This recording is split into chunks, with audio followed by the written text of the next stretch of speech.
Coldplay on repeat, watching people on the street as I go by. And it doesn't even matter to me where I go, I just feel I need to take a ride. Got my coffee cup to go, and I'm gonna hit the road tonight.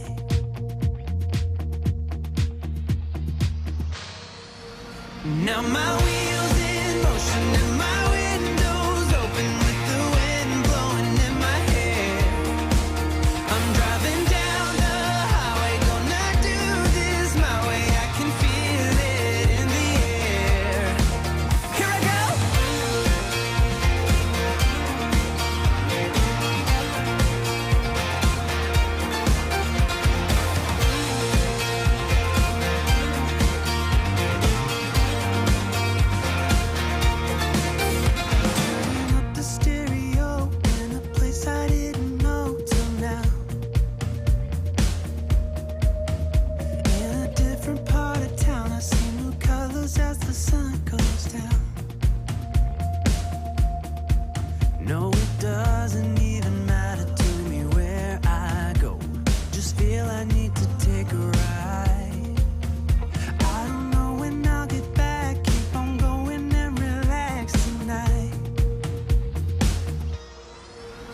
Now my wheels in motion and my windows open with the wind blowing in my hair. I'm driving down the highway, gonna do this my way. I can feel it in the air. Here I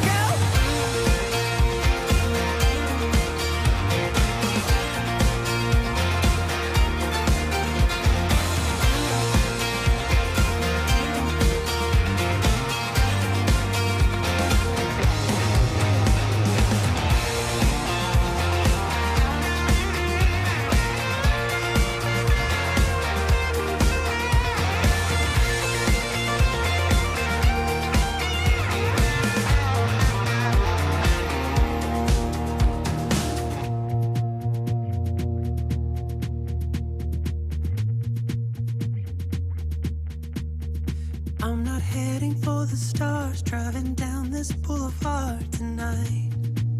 Yeah, playing Coldplay on repeat, watching people on the street as I go by. Now my wheels in motion and my windows open with the wind blowing in my hair. I'm driving down the highway, gonna do this my way. I can feel it in the air. Here I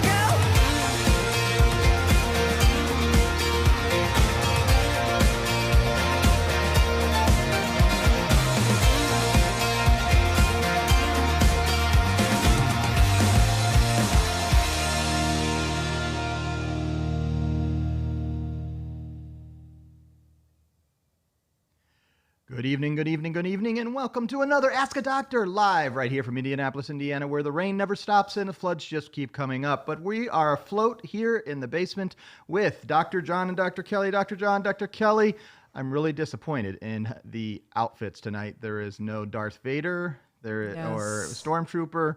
There's no mask. We're losing our inspiration, so we're going to have to bring the funny tonight. I was actually told not to be funny. I did not tell you to not be funny. I don't know. Oh, well, we will see very soon here.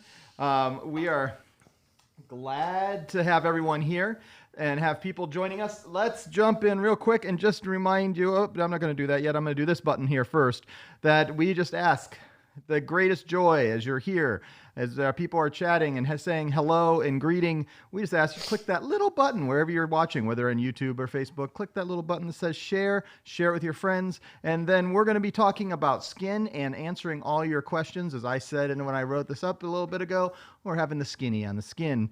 And, well, when you're talking about skin, how can you not enjoy? So, on that, Dr. John, Dr. Kelly, I have my first question as we get ready and everybody's joining us, and Cindy and May and Linda. I wonder, what is the power of skin? What is it? What is really? What's it really do for us? I don't even have to say anything and I get to laugh. What do you think the power of skin is? Oh, beautiful one. Well, we have a slide about that later, but I don't even know where to go with that question. I have no idea what to say. The question you said is why is skin important? I just enveloped it a little bit. Right. The power of the skin, the strength of the skin. So the skin is massively important, and I don't want any jokes about the fact Which, that let's just make sure before we even go that just gives us complete, that is the largest opportunity to say there are going to be jokes, just telling you. So. Okay, so I'm just saying skin is the largest organ. Okay, whatever. Okay. Bruce, you there? Laugh, giggle, whatever. It is approximately 10% of our body mass, yes? Yeah, skin doesn't weigh very much. It's just a lot of surface area. To me, it seems like it weighs a lot. For the average person, it weighs 10 pounds. And I always think of my skin as light and airy. The average person you're saying is 100 pounds? What average country are you talking about? Okay, so that's like the average sixth grader. 20 pounds. So anyway, I'm just saying that I always think of my skin as light and airy and feathery, but it's not. It's heavy.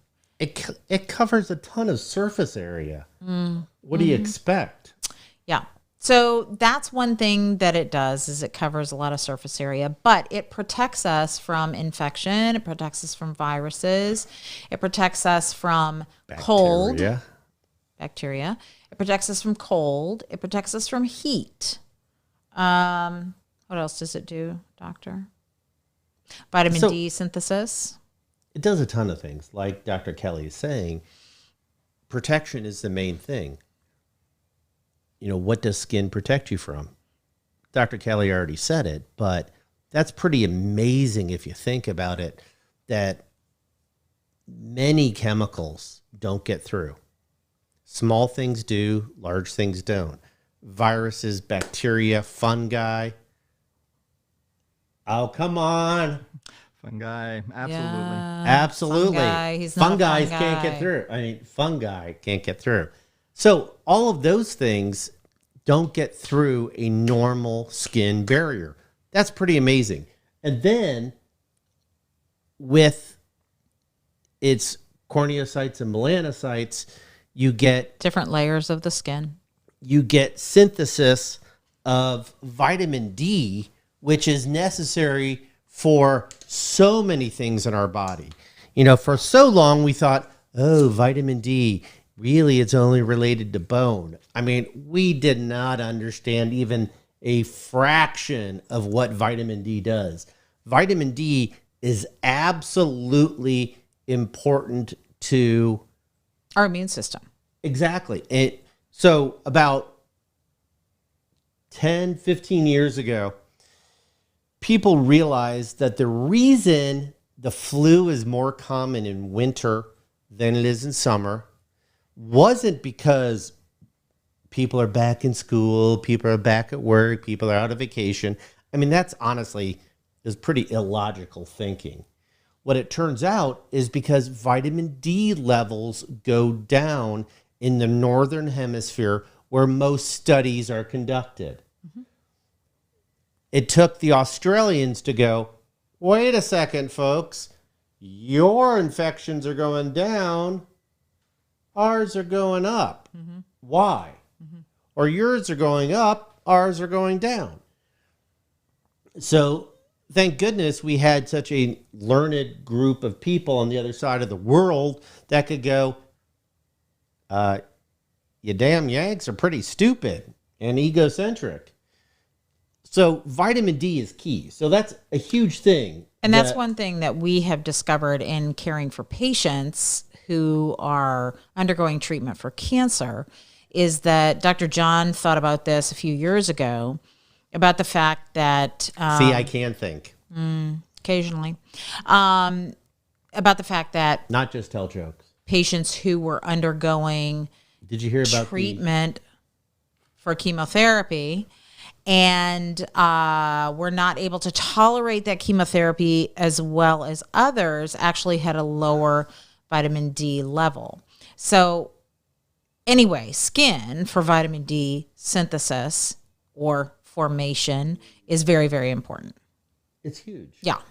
And it protects us. There's a million things the skin does, and I have a list, and so we'll get to that. And that's why it's so important to protect your skin. Yes, and treat it right. We'll talk about that over the next 4 weeks. All right, so let's a little bit. What we said that skin is the largest organ, but the first thing that came to my mind is how do we define an organ? Surface area. Well, we also define an organ by its function, Well, yes. right? Because And actually- are my toenails an organ? They're dead. No.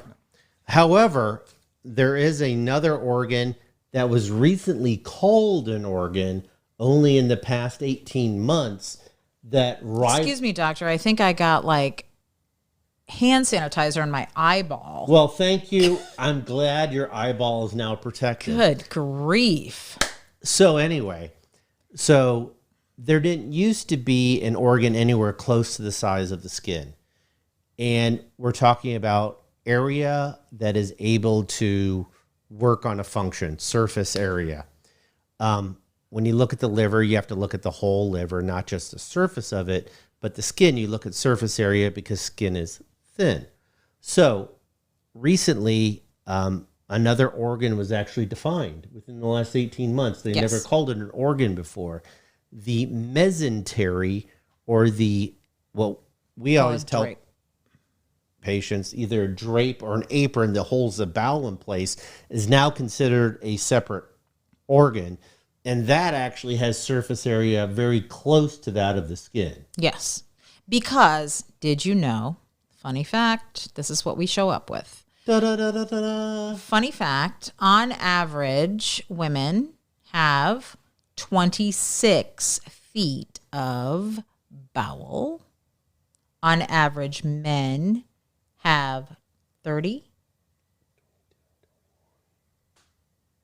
Oh, it's small. That's small intestine. I was talking all of bowel.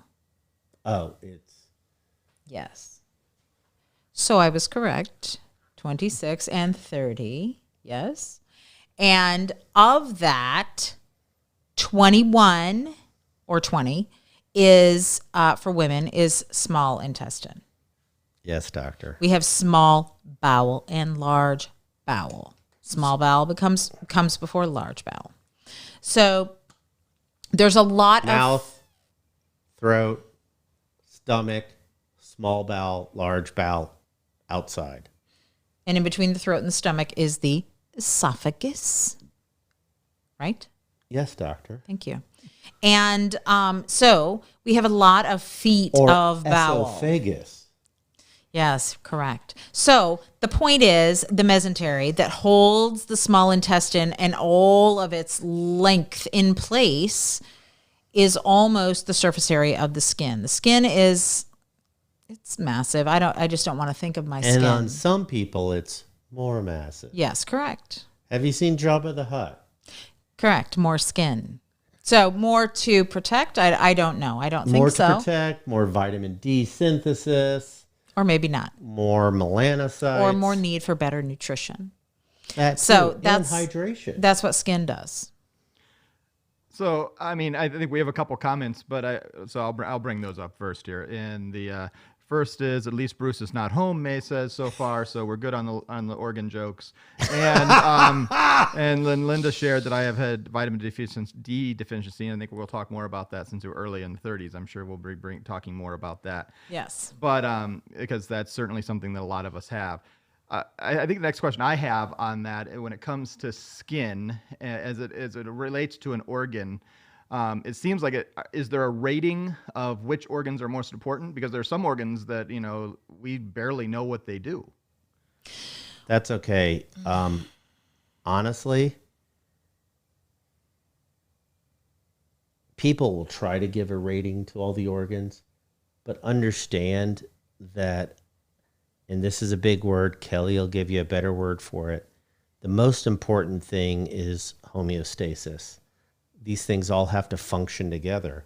Without any single organ, everything falls apart. Right. And I think it's true that we underrate the importance of skin and what we are putting into the skin, what we're putting onto the skin, what we're doing to the skin every day. We really, really underrate that. Now, is the liver important? Absolutely. Are the kidneys important? Absolutely. Brain.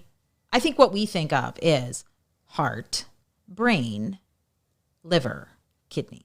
That's what we think of as the 4 organs that you have to have full function of to be okay.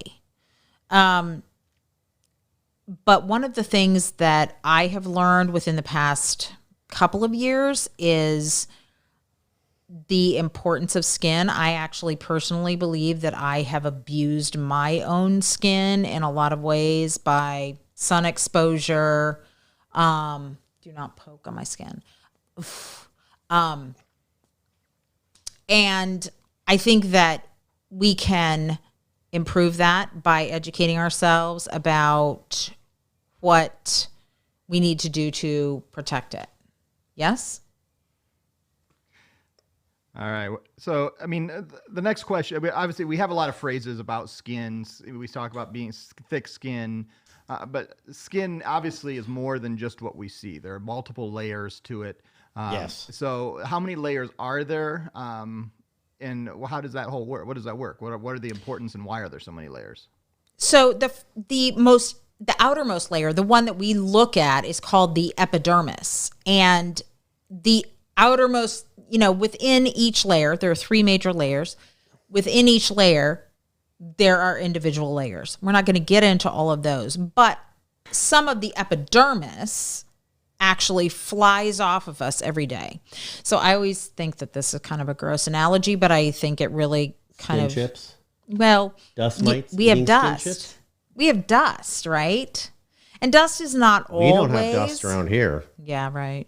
Dust is not always from humans, but some of it is, people, and it you know is what the favorite skin. Favorite food of dust mites is? Skin chips. Skin chips, just Right. like potato chips for us. So our cells actually fly off every day, and some of us have more Keratinocytes. Right. Some of us have more sensitive skin than others, and the skin flies off more.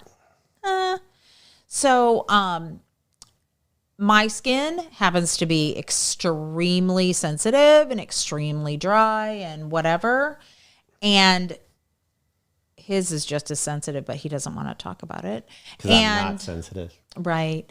So the deal is every month, your entire skin layer on the surface regenerates. So think about that. Millions and millions and millions of cells that every month fly off and regenerate. Thank you, Carl Sagan. Millions and millions of stars. Yeah. So anyway, back to skin. The epidermis is the outermost layer. Then underneath that is the dermis, and that is really So epi meaning outer or surrounding. around. Mm-hmm. Then dermis, Meaning, skin. right. So dermis is the layer that contains collagen, elastin, that as you age, you want to go like this to your skin and pull it up and tack it up and all that stuff that you lose because you've damaged your It's skin. what holds the outside in place. Right. And that layer is the reason that I take collagen builder every day because I want to prevent more of all that. It's what plastic surgeons make their living dealing with. Anyway, so that's the dermis. And then under that is the layer that we call the subcutaneous layer. Or, Those of us in the know call it the subcu. and some people call it the hypodermis, which means Johnny G calls it the hypodermis, under the skin. Hypodermis. wow, that was really nice. That was almost Latin translation. But So so epidermis, dermis, hypodermis, or subq. Yes. And that's fat, the blood vessels, the muscles. And that's what really protects you as far as temperature. Yes. Insulation. I guess I should say this. The dermis protects you from heat because it has the sweat glands in it that allow the heat bottom, to get out. The sub-Q layer that has the fat cells protects you from cold. So those are the layers: epidermis, dermis, and the sub-Q. So when we start injuring ourselves at a young age and starts peeling pieces of skin off and hopefully it doesn't go too deep, which are we usually seeing and are there as a scrape? So let's just go with a skinned knee. What have we taken off and what injury have we done? What part of the skin have we injured? Well, it depends on how deep it is. I mean, a basic strawberry where you slid into second base and had shorts on instead of baseball pants, most of the time that is only getting into the epidermis and dermis. And that's why it's not a big deal. It hurts, it stings, which shows that the nerves are still in place. Yes. And like a strawberry like that, which most of us have had a million times. I played the piano. I don't have a lot of She played strawberry kickball history. too, but didn't slide into base. I was the pitcher. I was the pitcher on the 6th grade. Now, don't give judge. Don't give me a sports award for this, okay? Don't hold it against me. Don't worry, no sports I awards. was, and I'm flipping my hair right now. I was the pitcher on the 6th grade B team for kickball. Don't even B for best. be jealous of my sports skill. Anyway, okay, thank you, doctor. All right. So most injuries like that are basically just through the epidermis and into the dermis. Correct. Now, if you get a burn. Then it depends on what we call degrees. Okay, so explain the burning. degrees. Degrees of burns in general follow those 3 layers that we talk about. Right. So a sunburn where it's just really red and it burns and it drives you nuts, that usually is what we call a 1st degree burn, meaning it's burned the epidermis. If it starts to blister and boil, and when you get those wonderful blisters where they fill with fluid, and it still hurts because the nerves are still intact. They hurt a lot. Then that's a 2nd degree burn. And that's when you're really worried about heat stroke and all that, when you've actually sat in the sun that long. Done that multiple times as a kid. Don't even get me That started. could explain the squamous cell carcinoma that came off here. That's correct. John. We'll tell that later. That's for a later episode. Okay. It is one of the best stories. We'll tell I you. promise. We'll tell you. You'll tell Are me. you alone? Yeah. Okay. 3rd degree burns, those are the ones that if they happen quickly can actually put you in shock. And they put you in shock because it burns through the first 2 layers into or even through the 3rd layer, destroying Oh, your protection. all your protection and your nerves and even blood vessels. Some people talk about 4th degree where it just obliterates for the All the way to the muscle. epidermis, dermis, hypodermis, and we're down to the muscle through the fat and all that. You'll see people talk about and hear people talk about, well, those shouldn't hurt. BS. It's the fact that the nerves are burned out means your body's been put in shock. Yes. That's Horrible. Brutal. So many of us, I'm sure all of you are better than I, have had sunburns. But I live in Indiana. Can we even see the sun most of the time? I was able as a child to see the sun enough to be hungry for it and then want to stay out in it as a young kid all day long. And we didn't, Wasn't that on vacation? I don't think that we knew a lot about skin protection at that point. I mean, really, we didn't. No, we had copper tone. right, that begged for sun to bake us, right? Or we had baby oil. Oh, put on some baby oil. Yeah. Let's fry it like a skillet. Yes, exactly. So those are the degrees of burn, and just protect your skin from that. We all like a little bronzing. Use a, I don't know, clean, sunless tanner to do that. Protect your skin. It's brutal to undergo the burn. So one of the things that I was wondering, since I was just changing the coloring of the camera that you guys were on, the auto white balance was making it look a little bit jaundiced. So what is jaundice, and is that an affection actually the sun?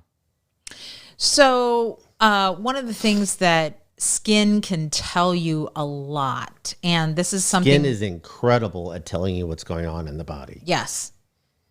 We have talked in our most recent career, I would say probably within the past 3 to 5 years, about how much over time we have learned about looking at a patient's skin and being able to tell, are they okay? Are they not okay? Yeah. And, if we are anemic and our red blood cells that carry oxygen in our blood are low, we become pale.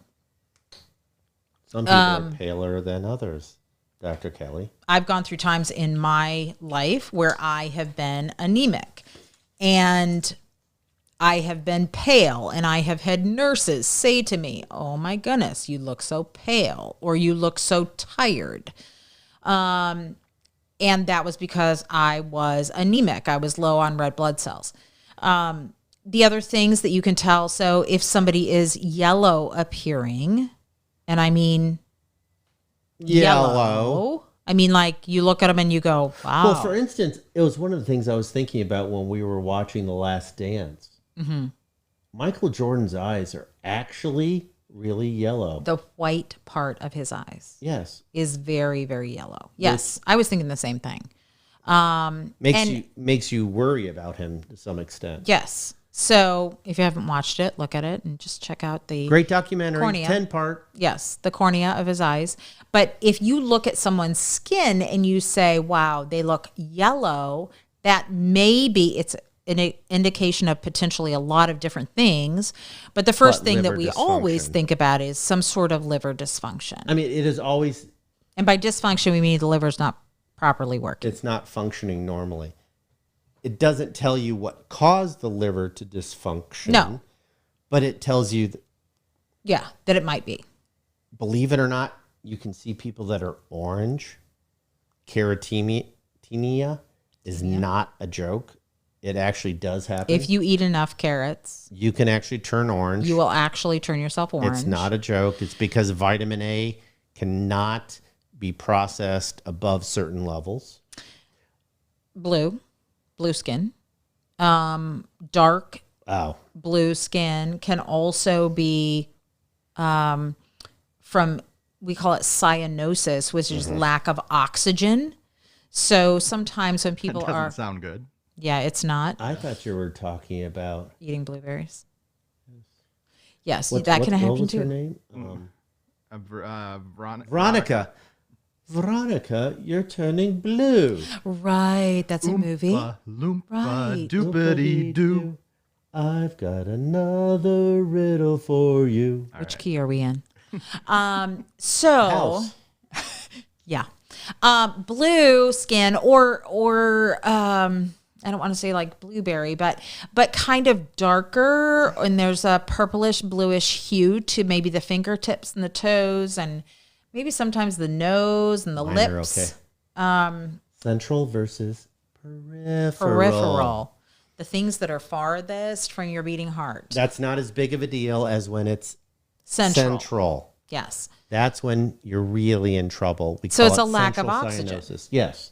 Right. Blue. Cyanosis is lack of oxygen. So sometimes Green, you're a leprechaun. Sometimes you will see people who are heavy smokers that have cyanosis. They'll have blue on their that fingertips bluish color. and on their toes. And maybe their nose when it's really bad. Fingers, toes, So nose, and there's a lot of different illnesses or dysfunctions that can lead to changes in the skin. The other thing I was going to talk about, one more thing, is sometimes there are outbreaks or rashes on the skin that can be an indication of a couple of things. Number one, stress can be a cause of different eruptions on the skin. Stress can also be a cause of different rashes like psoriasis and eczema. And the immune system that we've talked about being related to the gut and gut health can affect the skin, psoriasis, eczema, and acne. So one of the things that really, really affects those skin eruptions, especially acne, is dairy. I know you hate for us to get back to that. oh wait, you mean milk, Correct. So cheese? dairy is increasingly being found to be correlated with skin eruptions or pimples or zits. And so if you have a kiddo that's suffering from that kind of thing, we would encourage you to cut dairy for a little bit and see how it goes. It is a huge factor. So those are all the things I had to say about skin And color. we've talked before when I've called you from Africa and gone, oh, guess what? I saw a patient today that was obviously in kidney failure. Oh, how'd you know? And I said, from looking at her skin. Mm-hmm. And so Frost. you can actually see kidney failure, late stage kidney failure in the skin. We also see thyroid changes, especially late stage, either hyper or hypothyroidism you see in the skin and hair. Yes. You can also see late stage liver failure by the development of certain kinds of blood vessels near the skin. Yes. With Medusa. late stage liver failure. Caput medusa. Right. So there's lots of different ways that you can just kind of look at skin and tell if there are some significant things going on in that person's health. So that's the summary of the color changes. So, and let's go back to the acne thing. I mean, I think most people have had some, and obviously a part of it is adolescence for sure. I was never a dairy user and had a little more acne when I was in 7th grade. I would assume that there were other things going on. But are there other things that cause acne? Are there other things other than just dairy that we should be looking for if we struggle with that may be other signs of health issues? First of all, in puberty, that is a common thing because of hormonal changes. Yeah, the hormonal changes, especially when androgen starts to take over. Oily skin develops, clogging pores, all of that. Inflammatory. Yes. The whole itch scratch phenomenon. Explain what you mean. So people itch and then they scratch it. You cause more damage. You cause blocked pores. You get infections from your fingernails into your face. Most acne, not all, but most acne is a combination of inflammation and infection.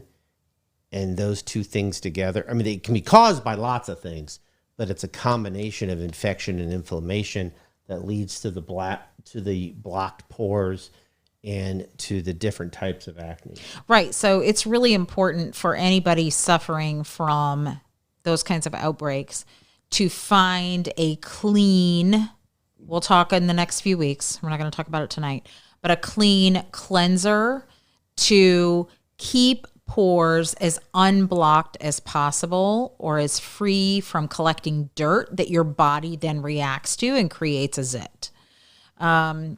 That's really important. Go ahead. One of my favorite scenes from a movie. Mm-hmm. What am I now? What is this from? Animal House. Right. Mm-hmm. What am I now? A zit. Yeah, let's get that clip All right on the website. Okay. Mm-hmm. Well, some people lived it. Mm-hmm. So that's a really important thing to understand about teens, getting a clean cleanser, all of that. Okay. When you get beyond that, Beyond teens?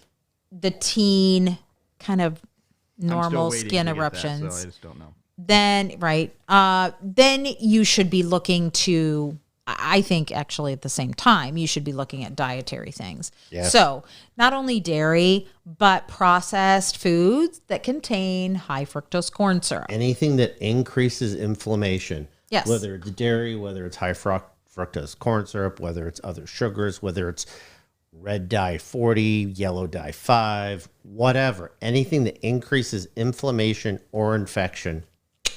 Yeah.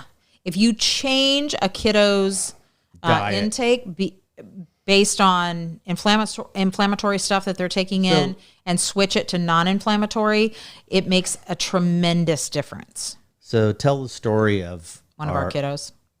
One of our kiddos. Yes. So one of our kids, Who shall remain nameless. that's correct. It's really, it's a shame. You have one kid that you didn't give a name to? Come on. I know. It's really sad, but, it was at birth, I wanted to call him Famali. Oh, stop.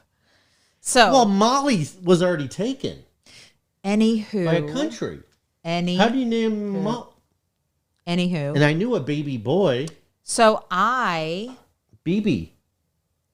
got a phone call from said kiddo who said, I am so frustrated because my skin is terrible.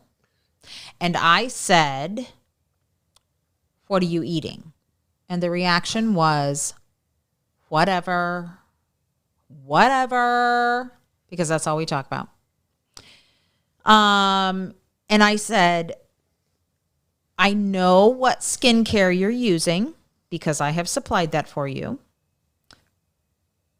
I'm asking what you're eating that could be causing this. We eventually got down to a new cheap protein powder.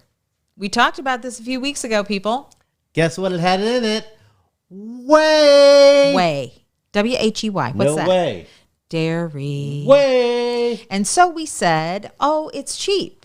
You know why it's cheap? Because it's dairy. So stop it. And guess what? Within 10 days, Acne. gone. Now, I'm not saying that skin that is prone to that does not have times where it's worse and stress and oils and cleanser and whatever. But I am saying that what you put on the end of your fork and into your body really does affect what happens on your skin. Just a great example of how to change intake and change how your skin appears. So what does with all this, we think about acne. You also mentioned sunburn earlier. Why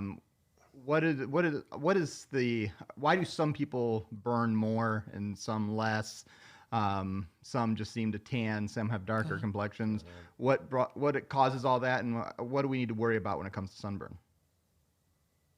So fair skin, we know, is more susceptible to, I know I have it, to burn. And so fair skin needs to be more protected. We're going to talk in a few weeks about how to better protect it and the cleanest things that we can do to put on our skin.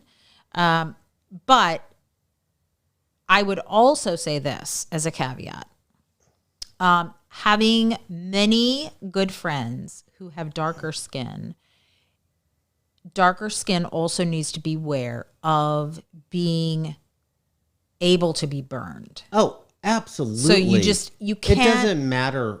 You can just say, I have darker skin, I don't need to. No, you still need to be very aware Even of if you have more melanocytes, meaning your skin is darker, you can still burn, you can still get skin cancers, you can still get all the issues. In fact, that's actually one of the interesting issues that we're understanding more and more is that while fairer skin burns more easily, it also is able to synthesize vitamin D more quickly than darker skin. So you got that balance. Right. The other thing, this is a random thought that we're going to explain more about. I know. Random? We're going to explain more about in the next few weeks. There is an app that we would encourage all of you to download, and it is the Healthy Living app by EWG. Environmental Working Group. That's correct. The Environmental Working Group, EWG, has an app called Healthy Living, and I'm going to actually, I don't know. And honestly, if we created an app that touched on a ton of subjects, this would be one of the ones. It's great. It's kind of our go-to. I don't know if you can see it, but it is amazing. And I will tell you that when you click on browse, there's a little browse button. BROWSE. Browse. Thank you, doctor. When you click on browse, yes, see all of those words. But I will tell you, they have what is EWG verified, and then they have things on sunscreens, cosmetics, and foods. And they give different scores to different products in those categories. And there's millions and millions of them that you can browse, or you can look up, you can search. And honestly, obviously, we haven't looked at every single product, but at the products they have that we have looked at, and the information they give and the sources they give, it is a very, very, very good app. Yeah, it's incredible. And there are things listed from stores that maybe you haven't heard of, but there are things listed from stores that you have heard of, and things that you can order online that are healthier. It is a really, really good app. So I would encourage you to download this. Yeah, they have fun things on it. When I say fun, I'm saying geeky fun, where you can go into a store, take the app. You can scan a product. And it can tell you how healthy it is. Yes. You can actually scan the barcode and... Yes. Yeah, that's pretty amazing. And, if we were going to create an app that was helpful for people like that, ta-da! Yeah. It's a really, really good one. So the reason that I'm talking about this now is because they actually have a lot of information on things that we put on our skin as to whether or not they are healthy or unhealthy. And they will go from, stop. Gosh, you're so annoying. They will go from a score of 1, which is very, very clean, to a score of 10, which is a red and it's a bad and it's a stop. And of course, for all of you out there who are old enough to remember the movie 10, that's backwards. Anywho, so I would encourage all of you to download that app. EWG, Healthy Living app. Really, really awesome. Awesome. All right, I think you guys, we'll do this real quick. Make sure we have about 19 minutes or so left. Gone through a lot of information already, so please, we'd ask you to share, ask any questions you have, get those in now so we can kind of bring them up if you have any, and we hope you're enjoying your time. Lots of information tonight on skin. Dr. Kelly, Dr. John, do you guys want to go through some of your slides right now? Or? Sure. We've probably gone through most of it, but I didn't actually pre-look at these. Absolutely. All right. Okay, is Bruce back yet, May? Yes, get ready. Bruce is home was a comment just a little bit ago. Excellent, so, Bruce. We can bring that right up. So we've already talked about all of the things on this slide. And we've talked about all the things on this slide. Okay, so what does the skin do for us? It protects us from infection and viruses. It preserves even that virus. It preserves water. It's a shock absorber. Okay, so I'm just going to say that the sub-Q that contains the fat cells is a shock absorber. Now, what we don't want to do is have too much of a shock absorber. It also, tactile sensation. You can actually feel when something is touching your skin. If somebody annoying like Dr. John tries I'm not touching you. Yes. I'm not touching you. Exactly. When he does that, I can tell when he's touching me. I'm not touching you. Calorie reservation. I'm not touching you. What's that mean? it stores up the energy you need in your body. Correct. So for later use, vitamin D synthesis happens in which layer? The sub-Q. Temperature control, we talked about how the dermis... Happens in 2 layers. Right. Dermis is the second layer that protects us from heat by allowing sweat out. And the sub-Q that contains the fat cells protects us from cold. And then waterproofing us so that we don't get waterlogged. That's what our skin does for us. Okay, let me go to the next one. Why is it not going? I'm going. I'm going. Thank you. So things that we want you to watch for on your skin, any new spots Are that we develop. talk about skin cancers later? Well, potentially, but you can talk about it here because spots that change in color, in shape, in size, and in how the edges are. So the way I tell people to look is look at the A, B, C, D, E's. A is asymmetry. Does it look the same on both sides? Does it look like a circle or did it change into some sort of like rhomboid thing? Well, no, a rhombus would still be okay. Not if it wasn't before. That would not be A, that would be E. So A is asymmetry. You want it to be symmetric. Symmetric. B is border.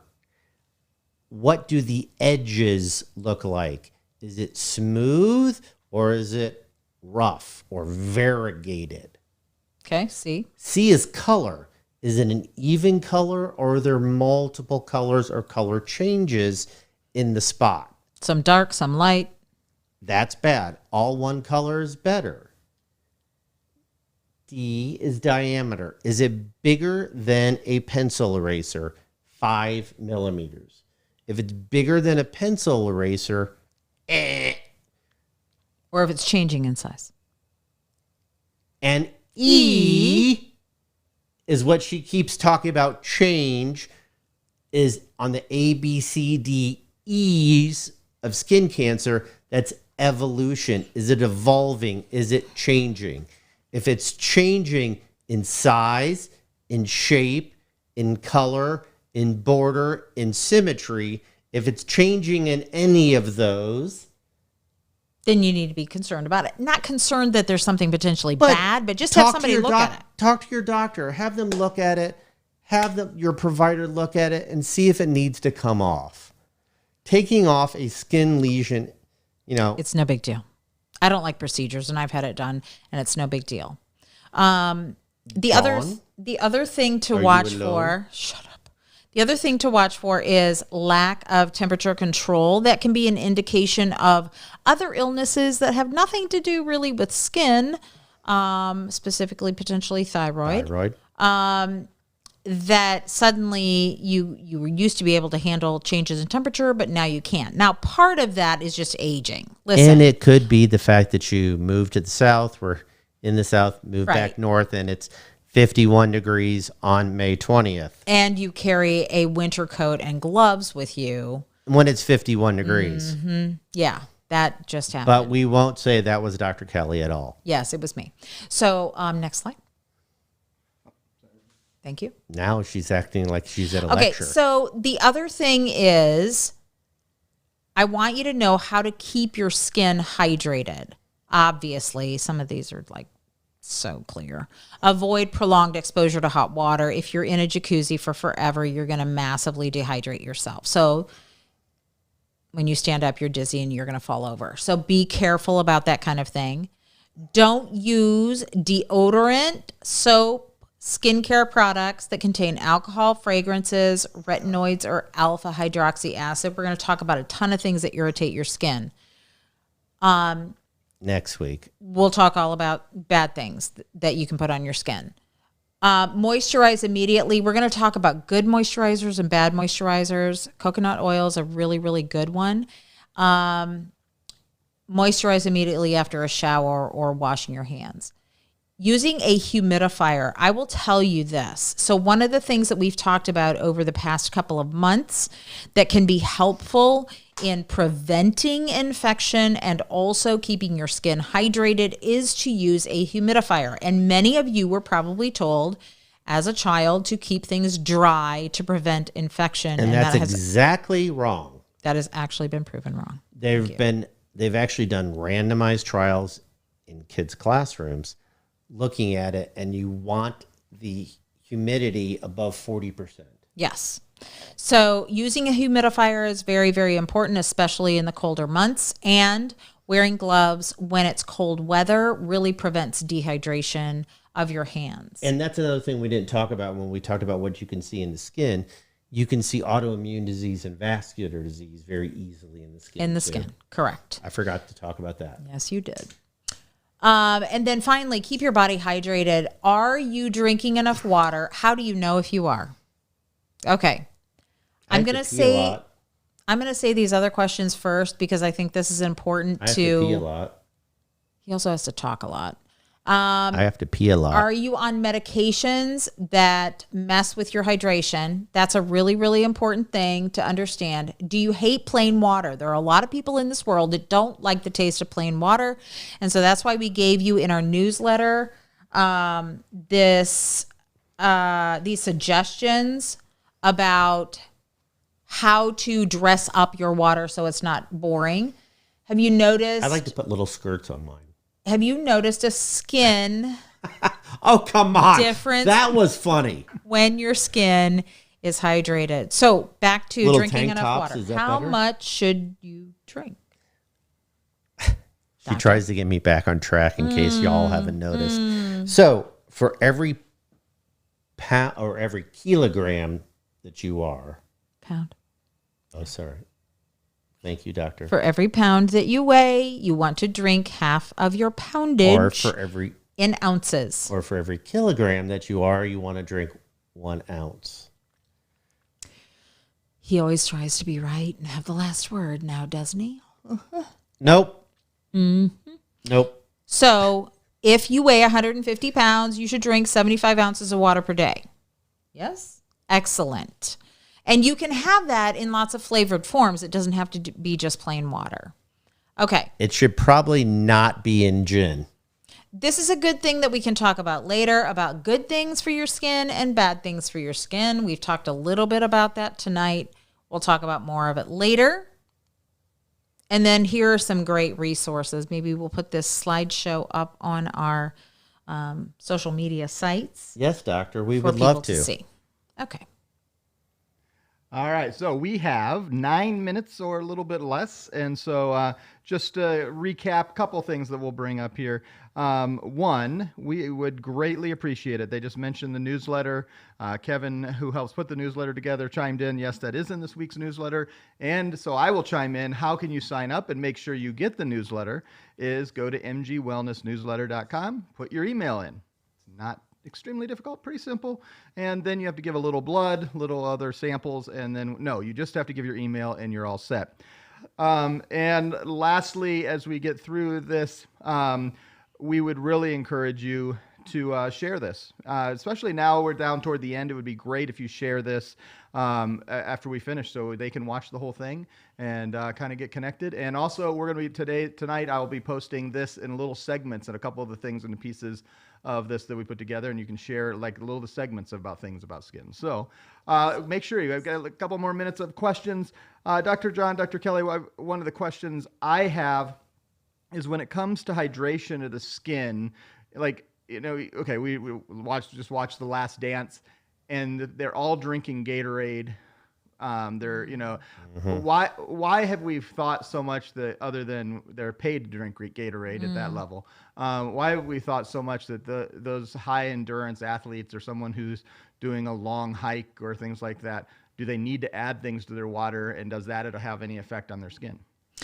So it's important if you are losing massive amounts of sweat to add electrolytes. Yes. Yes. But not the sugar that's But in. not the sugar that is in Gatorade. And that's the issue. They didn't when Gatorade was created in the 60s at the University of Florida, Go Gators. Don't say it out loud. Okay. Then, yes, I have a degree from Florida. I'm not Don't tell our son. I'm who not goes allowed to say that. University with of Georgia. One child at Georgia and one wife from University of Georgia. But when it was created at the University of Florida, hence Gatorade, they didn't realize that you didn't need the sugar. Yes. So the sugar is it's processed sugar. It's bad. It's gross. And so the electrolytes, the best a lot of way, it, too. if you want to actually get electrolytes, there's going to be a little bit of processed sugar in it. But if you are looking for something to hydrate you on the quick and you run to the store and get something, Pedialyte actually is the best way. It is. To get electrolytes, water, It is and minimal Right. processed sugar. It's currently the best way, to be absolutely honest. However, unless you're doing some pretty high intensity Exercise, yeah. most You don't need it. people just need water. Plain old water. And you can put It's whatever, berries or infuse it or whatever. It takes a lot of water, and I mean a lot of water, to get water intoxication. Water intoxication Or water toxicity. If you're drinking, you're 150 pounds. Don't we all wish we were? You're 150 pounds and you're drinking 75 to 150 ounces a day, not in 10 minutes, but in a day. It's not going to happen unless you have kidney failure. Yes. You're not going to get water intoxication. Water intoxication is what occurs when you have drowned out the electrolytes. Yes. It's pretty rare. In general, just water or tea is fine. Yes. Unsweet, not sweet tea. So that's all the scoop about Gatorade. it. Donna asked, pickle juice, question mark.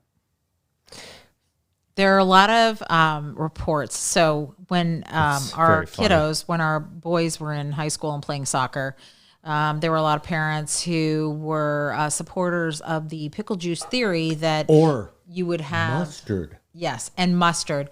That if you would take a lot of mustard, take a lot of pickle juice, You'd you get would rid of not have cramps.